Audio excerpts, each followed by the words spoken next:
Apa kau pikir sentuhan tangan kotormu bisa memperbaiki otakku yang rusak? Kalimat itu meluncur tanpa suara, hanya tertulis di layar ponsel dengan jari gemetar seorang anak lelaki yang berdiri di tepi jurang kecil. Angin menampar wajahnya, seolah ingin mendorongnya jatuh bersama harga diri yang telah lama runtuh. Halo jiwa-jiwa yang sedang singgah di cerita ini, tulis di kolom komentar, kalian menonton dari kota mana hari ini. Semoga cerita ini menjadi doa kecil, untuk hati yang retak, dan harapan yang hampir padam. Jangan lupa tinggalkan jejak perasaanmu, karena mungkin seseorang membutuhkannya malam ini. Desa itu terletak di lipatan gunung, tempat kabut turun lebih cepat daripada malam. Angin berdesir membawa aroma tanah basah dan dedaunan tua, cahaya matahari jatuh miring, memantul di sawah seperti cermin retak, indah, tapi menyimpan luka. Burung-burung pulang dengan sayap lelah, dan lonceng sapi berdentang pelan, seperti doa yang tak berani keras. Disinilah kesedihan terasa jinak, dan kesunyian seperti teman lama. Namanya Raka. Sejak kecil, otaknya melampaui usia, angka, pola, bahasa asing, semuanya tunduk padanya. Namun satu hal direnggut darinya oleh sebuah malam penuh jeritan dan kaca pecah, suara. Trauma itu membungkamnya. Setiap kali mencoba bicara, dadanya mengeras, tenggorokannya seperti dicekik kenangan. Ia menjadi jenius yang terpenjara dalam tubuh sendiri. Tahun demi tahun, ia hidup dengan tatapan iba, diagnosa dokter, dan keheningan yang memekakan. Di sudut desa, ada Sari, gadis yang tak pernah mencicipi bangku sekolah. Tangannya kasar oleh kayu bakar, kakinya retak oleh jalan berbatu. Orang-orang sering meremehkannya, terlalu polos, terlalu bodoh, terlalu desa. Namun hatinya seperti mata air yang tak pernah menolak haus siapapun. Ia sering melihat Raka dari jauh, tatapan kosongnya, bahu yang selalu menunduk. Empati tumbuh tanpa alasan, seperti rumput liar yang memilih hidup. Hari itu langit tidak sepenuhnya cerah, namun juga belum berniat hujan. Awan menggantung rendah, kelabu, seolah ikut memikul beban yang terlalu lama disimpan Raka. Tanah di jalur setapak desa masih basah oleh embun pagi yang belum sepenuhnya menguap. Sepatu Raka melangkah tanpa tujuan jelas, pikirannya terjebak di lorong sunyi yang sama, tempat suara-suara masa lalu berteriak tanpa bunyi.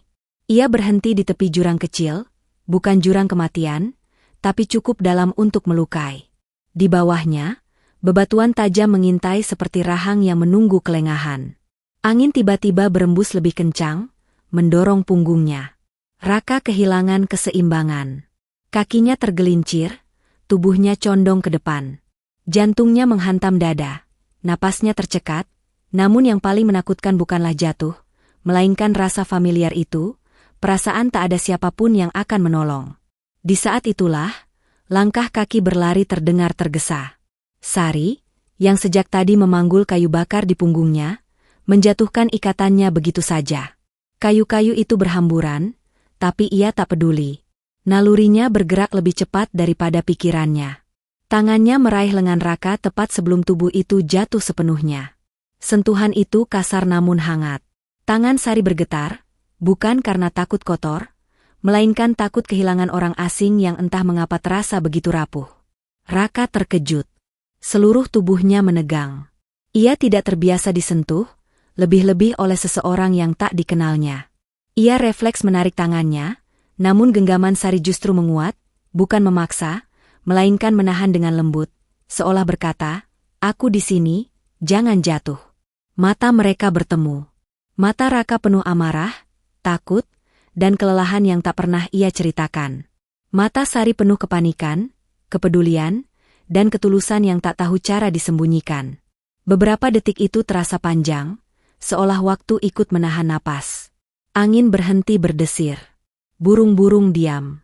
Dunia seakan memberi ruang pada dua jiwa yang belum pernah saling mengenal, namun dipertemukan oleh nyaris celaka. Akhirnya, Raka berhasil berdiri tegak.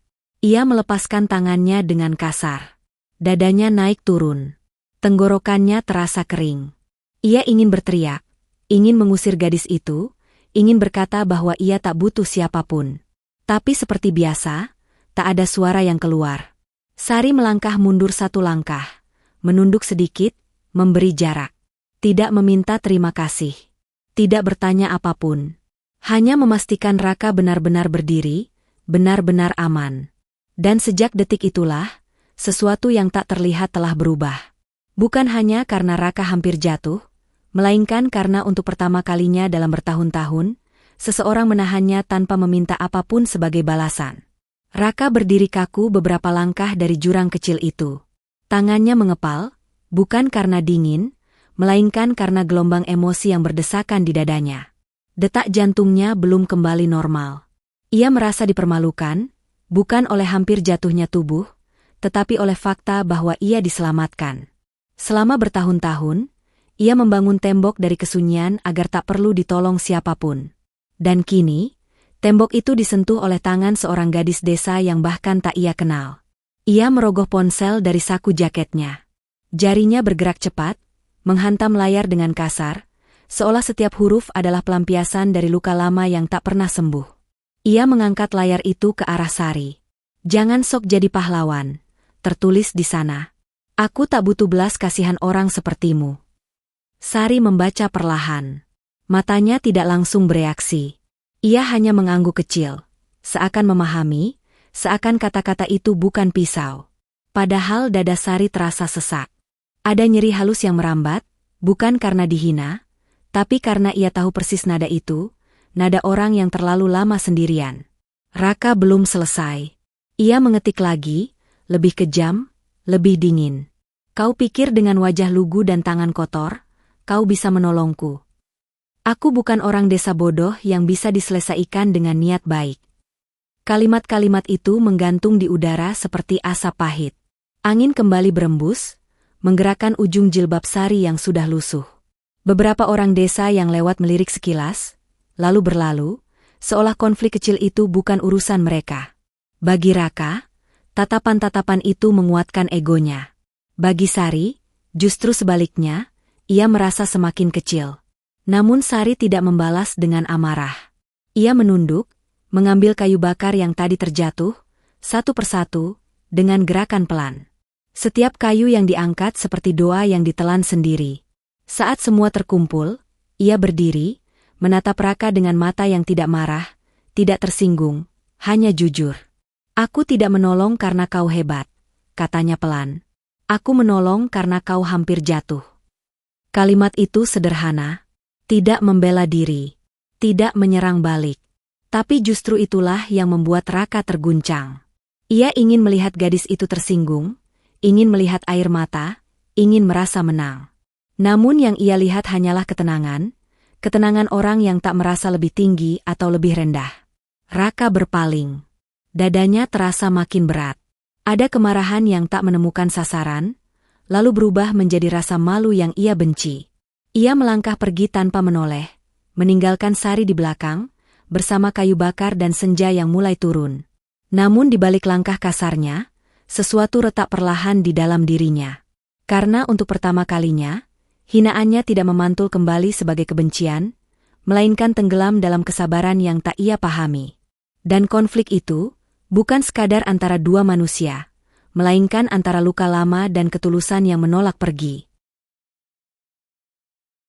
Beberapa hari berlalu sejak insiden di tepi jurang itu.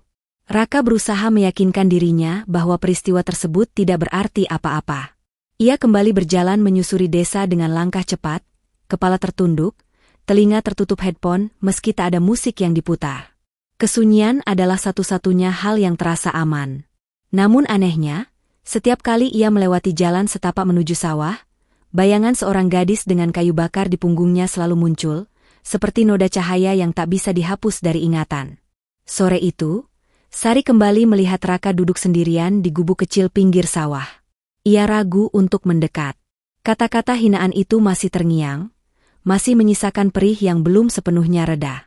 Namun empati seringkali lebih keras kepala daripada rasa sakit. Ia melangkah pelan, menjaga jarak, seolah kehadirannya sendiri bisa melukai. Raka menyadari kehadirannya. Rahangnya mengeras. Ia bersiap menulis kata-kata tajam lagi, membangun benteng dari sinisme. Tapi Sari lebih dulu bicara, suaranya lirih, hampir tenggelam oleh desir angin. "Aku tahu kau tidak percaya padaku," katanya. "Dan aku juga tahu, aku tak punya apa-apa untuk membuatmu percaya." Raka menatapnya dingin. Jarum jam di kepalanya seakan berdetak lebih cepat. Ia mengangkat ponsel, menulis singkat, "Lalu kenapa kau datang?" Sari menarik napas panjang. Tangannya saling menggenggam, kasar oleh kerja, namun gemetar oleh keberanian yang dipaksakan. Nenekku dulu sering menolong orang-orang yang tak bisa bicara. Bukan karena mulutnya rusak, tapi karena hatinya terlalu luka, katanya perlahan. Aku melihat tatapan yang sama di matamu. Raka tertawa tanpa suara. Senyum miring muncul di wajahnya, sinis, meremehkan. Ia mengetik lebih cepat, jarinya menghantam layar. Kau kira ini penyakit kampung? Dokter-dokter pintar saja menyerah. Kau pikir doa dan cerita nenekmu bisa menyembuhkanku? Sari mengangguk pelan, menerima semua itu tanpa membela diri. Lalu ia berkata sesuatu yang membuat Raka terdiam. Aku tidak bilang bisa, ucapnya. Aku hanya menawarkan untuk mencoba. Ia menatap Raka lurus-lurus. Tidak memohon. Tidak memaksa. Jika tidak berhasil, aku tak akan datang lagi.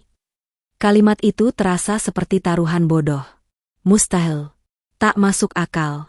Namun justru karena itulah Raka tersenyum dingin, menulis kalimat yang kelak akan menghantuinya. Baik, tulisnya. Jika kau bisa membuatku bicara satu kata saja, aku akan percaya bahwa keajaiban itu ada. Janji itu lahir tanpa harapan. Bukan karena Raka ingin sembuh, melainkan karena ia yakin, tak ada seorang pun yang bisa menepatinya. Dan Sari hanya mengangguk pelan, seolah baru saja menerima tugas paling mustahil dalam hidupnya, dengan hati yang sama sekali tak gentar. Sari tidak datang dengan keyakinan besar atau rencana rumit. Ia datang dengan kesabaran, sesuatu yang tak pernah dihargai dunia, namun selalu bekerja diam-diam. Senja pertama setelah janji mustahil itu, ia duduk berjarak satu lengan dari Raka, tidak menyentuh, tidak memaksa. Hanya menemani. Sawah di hadapan mereka menguning pelan, angin menyisir padi seperti jari ibu yang menenangkan anaknya. Jika kau tak nyaman, aku akan diam, katanya pelan. Dan ia menepati itu. Hari-hari berikutnya berjalan lambat. Sari datang hampir setiap sore. Kadang ia membawa air hangat dalam botol bekas, kadang hanya membawa dirinya sendiri. Ia mengajarkan Raka bernapas, tarik perlahan, tahan, lepaskan, bukan seperti teknik medis, tapi seperti orang desa yang memahami ritme tubuh dari kerja dan lelah. Saat Raka gelisah, ia menyentuh tanah, menyuruh Raka ikut menempelkan telapak tangan, merasakan dingin bumi. Nenek bilang, ucap Sari suatu hari, luka yang tak bisa bicara sering bersembunyi di tubuh. Ia mulai memijat leher dan bahu Raka dengan minyak kelapa buatan sendiri. Sentuhannya ragu di awal, takut ditolak. Namun Raka tidak menghindar. Ada sesuatu dalam tekanan lembut itu, tidak menyembuhkan, tapi mengizinkan. Otot-otot yang selama ini kaku perlahan menyerah. Napas Raka mulai lebih panjang. Dadanya tidak lagi terasa seperti dikunci dari dalam. Di sela pijatan, Sari bercerita tentang ibunya yang meninggal tanpa sempat berpamitan. Tentang dirinya yang tak sekolah karena harus membantu hidup. Cerita-cerita itu tidak heroik, tidak mengharukan dengan paksa. Justru karena biasa, cerita itu memberi Raka ruang untuk merasa, tanpa harus menjawab, tanpa harus menjelaskan. Malam-malam Raka berubah. Ia mulai tidur lebih lama. Mimpi buruk datang lebih jarang. Ada sensasi aneh di tenggorokannya. Bukan sakit, melainkan seperti pintu lama yang berderit, mencoba terbuka. Kadang air matanya jatuh tanpa sebab jelas. Sari tidak bertanya. Ia hanya duduk di sampingnya, diam. Doa Sari pun sederhana. Tidak lantang. Tidak penuh mantra. Hanya bisikan, jika suaranya belum kembali, semoga lukanya lebih ringan. Dan justru disitulah keajaiban bekerja. Bukan dalam lonjakan besar, melainkan dalam perubahan kecil yang jujur. Napas yang lebih tenang, bahu yang lebih rileks, dan hati yang mulai percaya bahwa ia tidak sedang diperbaiki, melainkan diterima. Hari itu datang tanpa tanda. Tidak ada langit yang terbelah, tidak ada firasat yang berteriak lebih keras dari biasanya. Hanya sore yang sedikit lebih sunyi, dan awan yang menggantung lebih rendah dari kemarin. Sari duduk seperti biasa di samping Raka, di pematang sawah yang mulai basah oleh embun senja. Angin berembus pelan, membawa bau lumpur dan padi tua, aroma yang anehnya terasa menenangkan. Raka tampak gelisah sejak tadi. Tangannya gemetar di pangkuan, napasnya pendek-pendek, seperti ada sesuatu yang mendesak dari dalam dada, mencari jalan keluar. Sari menyadarinya, namun tidak langsung bertanya. Ia hanya mendekat sedikit, cukup untuk membuat kehadirannya terasa, namun tidak menekan. Kalau hari ini terasa berat, ucapnya lembut, kita bisa berhenti. Kalimat itu justru menjadi pemicu. Sesuatu di dalam diri Raka berontak. Bertahun-tahun ia berhenti karena terpaksa. Oleh trauma, oleh rasa takut, oleh kegagalan yang berulang. Untuk pertama kalinya, ia diberi pilihan untuk berhenti, dan tubuhnya menolak. Ia menggeleng pelan. Sari menatapnya, lalu mengangguk. Ia meletakkan telapak tangannya di dada Raka, tepat di atas jantung, ragu sejenak sebelum benar-benar menyentuh. Detak itu terasa cepat, tidak teratur. Ia menarik napas dalam-dalam, lalu berkata pelan, hampir seperti doa yang dititipkan ke angin. Tarik napas, bukan untuk bicara, untuk hidup. Raka menutup mata. Dunia di sekelilingnya meredup.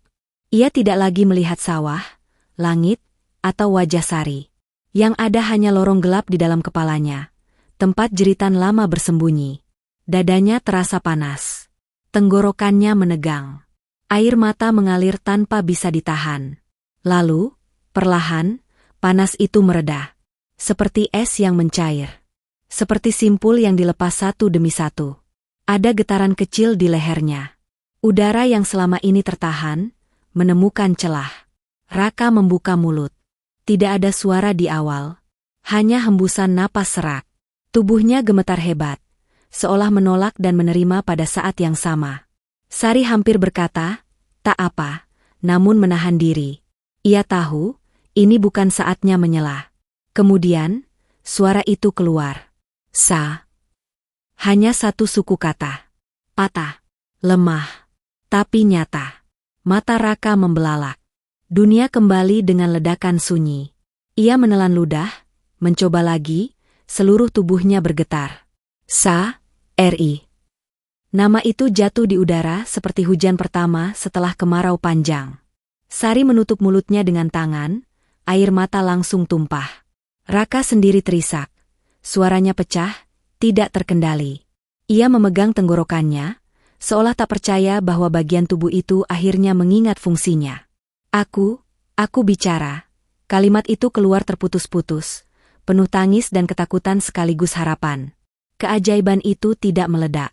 Ia lahir pelan, rapuh, dan sangat manusiawi. Namun bagi Raka, itulah momen ketika dunia yang bisu akhirnya menjawab. Setelah suara itu lahir, dunia tidak serta-merta menjadi terang. Keajaiban memang datang, tetapi ia tidak membawa perayaan. Yang datang justru kesunyian lain, lebih dalam, lebih berat. Raka duduk terpaku, napasnya masih tersengal, tenggorokannya terasa perih seperti baru saja dilahirkan kembali.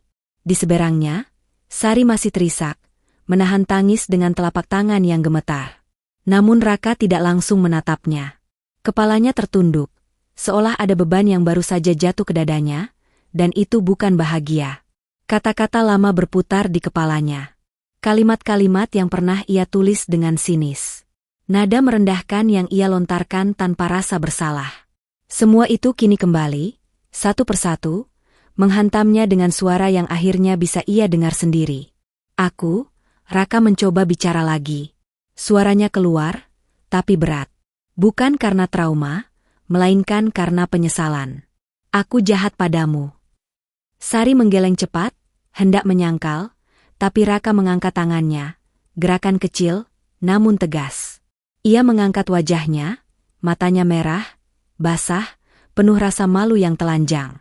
Aku meremehkanmu, katanya pelan. Aku memperlakukanmu seolah kau tak berarti, hanya karena kau berbeda dariku. Setiap kata keluar dengan susah payah, seperti mengeluarkan duri dari dalam dada. Ia menunduk lagi, bahunya bergetar. Selama bertahun-tahun, ia menyalahkan dunia atas lukanya. Namun hari ini, ia dipaksa menatap fakta bahwa luka juga bisa melukai orang lain. Aku tidak pantas ditolong sepertimu, lanjutnya. Aku bahkan tidak pernah mengucapkan terima kasih. Sari terdiam. Ia memandang Raka lama, lalu tersenyum kecil. Senyum yang tidak membawa kemenangan, tidak pula merasa benar. Ia duduk lebih dekat, namun tetap menjaga jarak yang sopan. Kau tidak perlu menebus apapun, katanya lembut. Orang yang terluka seringkali menyakiti tanpa sadar. Itu bukan alasan, tapi itu bisa dimengerti. Raka menatapnya, terkejut. Ia berharap dimarahi, dituntut, atau setidaknya diingatkan betapa menyakitkannya sikapnya dulu. Namun Sari tidak memilih jalan itu. Ia tidak memposisikan dirinya sebagai korban, melainkan sebagai manusia yang memahami manusia lain. Aku menolongmu bukan karena kau sopan, lanjut Sari. Aku menolong karena kau terluka. Kalimat itu menghancurkan pertahanan terakhir Raka. Ia menutup wajahnya dengan kedua tangan dan menangis. Bukan tangis anak jenius, bukan tangis orang hebat, melainkan tangis seseorang yang akhirnya mengerti betapa rendah hatinya ia seharusnya sejak awal. Di sanalah penebusan dimulai. Bukan dengan hukuman. Bukan dengan permintaan balasan. Melainkan dengan penerimaan yang tak menuntut apapun, dan itu jauh lebih berat daripada dimarahi. Suasana sore itu berubah pelan, seperti luka yang mulai mengering setelah terlalu lama terbuka. Matahari turun semakin rendah, cahayanya memantul lembut di genangan air sawah, menciptakan kilau keemasan yang tenang. Raka masih duduk dengan bahu merunduk, namun kini napasnya lebih stabil. Suaranya telah kembali, tetapi ada sesuatu yang lebih penting yang baru saja tumbuh di dalam dirinya. Keberanian untuk jujur tanpa topeng. Ia mengangkat wajahnya dan menatap Sari. Tatapan itu berbeda dari sebelumnya. Tidak ada lagi sinisme, tidak ada jarak yang dibuat-buat. Yang ada hanyalah pengakuan yang menunggu untuk diucapkan. Sari, katanya pelan, menyebut nama itu dengan lebih mantap dari sebelumnya. Aku ingin mengatakan sesuatu, tanpa menulisnya. Sari mengangguk, memberi ruang, tidak menyela. Aku dibesarkan untuk percaya bahwa nilai seseorang diukur dari kepintaran, lanjut Raka. Dari angka, prestasi, dan pujian. Ia tertawa kecil pahit. Dan ketika semua itu tak bisa menyelamatkanku dari trauma, aku jadi membenci apapun yang terlihat sederhana. Ia menelan ludah, matanya berkaca-kaca. Aku mengira kau bodoh karena tak sekolah. Padahal, akulah yang tak pernah belajar menjadi manusia. Kata-kata itu jatuh berat, tapi jujur. Raka merasakan sesuatu terlepas dari dadanya, seperti rantai lama yang akhirnya dipatahkan. Ia melanjutkan, suaranya lebih mantap. Kau tidak hanya membantuku bicara. Kau mengajarkanku bagaimana diam tanpa menyakiti, bagaimana mendengar tanpa suara, dan bagaimana percaya tanpa bukti. Sari menunduk, matanya basah. Ia tidak terbiasa menerima pengakuan seperti itu. Sepanjang hidupnya, ia lebih sering dianggap beban, bukan makna. Mendengar dirinya diakui, bukan karena keberhasilan, melainkan karena ketulusan, membuat dadanya sesak oleh emosi yang asing. Aku tak tahu apakah aku pantas mendengar semua itu, katanya jujur. Raka menggeleng. Tidak. Aku yang tidak pantas, tapi aku bersyukur. Ia berdiri perlahan, lalu menundukkan kepala sedikit. Gerakan kecil, namun syarat makna. Bukan penghormatan berlebihan, melainkan sikap setara. Untuk pertama kalinya, Raka tidak berdiri di atas siapapun. Jika suatu hari orang-orang bertanya siapa yang menyelamatkanku, katanya pelan, aku tidak akan menyebut dokter, gelar, atau kepintaran. Aku akan menyebut namamu. Sari menutup matanya sejenak. Air mata jatuh, tapi ia tersenyum. Bukan senyum bangga, melainkan senyum lega, seolah hidup akhirnya membalas kesederhanaannya dengan pengakuan yang tulus. Dan di antara senja yang memudar, pengakuan itu berdiri kokoh, bahwa ketulusan tak pernah membutuhkan panggung, namun selalu meninggalkan jejak paling dalam. Malam turun perlahan di desa itu, seperti selimut tipis yang menenangkan luka-luka yang lelah. Lampu-lampu rumah mulai menyala satu persatu, cahayanya temaram, tidak menyilaukan, cukup untuk menuntun. Bukan untuk pamer. Raka dan Sari berjalan. Berdampingan menyusuri pematang sawah. Tidak ada lagi jarak canggung di antara mereka. Langkah mereka seirama, pelan, seolah keduanya sama-sama belajar menikmati dunia tanpa tergesa. Kabut tipis mulai turun dari perbukitan, menyelimuti sawah dan jalan kecil yang mereka lewati. Suara jangkrik muncul perlahan, ritmis, seperti detak waktu yang kembali normal setelah lama tersendat. Raka menghirup udara malam dalam-dalam. Setiap tarikan napas terasa utuh. Tidak lagi ada rasa sesak. Tidak ada ketakutan akan kata yang tak keluar. Suara kini bukan lagi musuh, ia menjadi teman yang baru dikenalnya kembali. Mereka berhenti di sebuah jembatan kayu kecil, tempat sungai dangkal mengalir tenang di bawahnya. Air memantulkan cahaya bulan yang setengah, tidak sempurna, namun indah dengan caranya sendiri. Raka menatap pantulan itu lama, lalu tersenyum kecil. Aku seperti bulan itu, katanya lirih. Tidak utuh, tapi akhirnya terlihat. Sari tersenyum. Bulan tak pernah minta langit memujinya. Jawabnya, ia hanya muncul tepat waktu. Raka terdiam. Kalimat itu sederhana, namun terasa seperti penutup perjalanan panjang. Ia menyadari bahwa hidup tidak menuntutnya kembali menjadi jenius yang dipuja. Hidup hanya memintanya hadir, utuh dalam keterbatasan, jujur dalam luka. Sebelum berpisah, Raka menoleh pada Sari. Aku tidak tahu kemana hidup membawaku setelah ini, katanya. Tapi aku tahu, aku tak akan melupakan jalan pulang. Sari mengangguk, menggenggam ujung bajunya sendiri, seperti biasa. Dan aku tak akan berhenti menolong, katanya lembut. Karena itulah caraku hidup. Mereka berpisah di persimpangan kecil. Tidak ada pelukan dramatis, tidak ada janji besar. Hanya dua manusia yang pernah saling menyelamatkan, dengan cara yang paling sunyi. Di kejauhan, desa kembali tenang. Sawah berbisik pada angin. Sungai terus mengalir, membawa cerita itu pergi, bukan untuk dilupakan, tetapi untuk menjadi pengingat.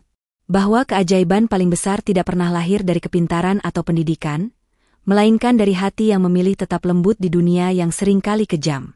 Dan di desa kecil itu, seorang gadis yang tak pernah sekolah telah mengajarkan seorang jenius cara berbicara, dengan jiwa.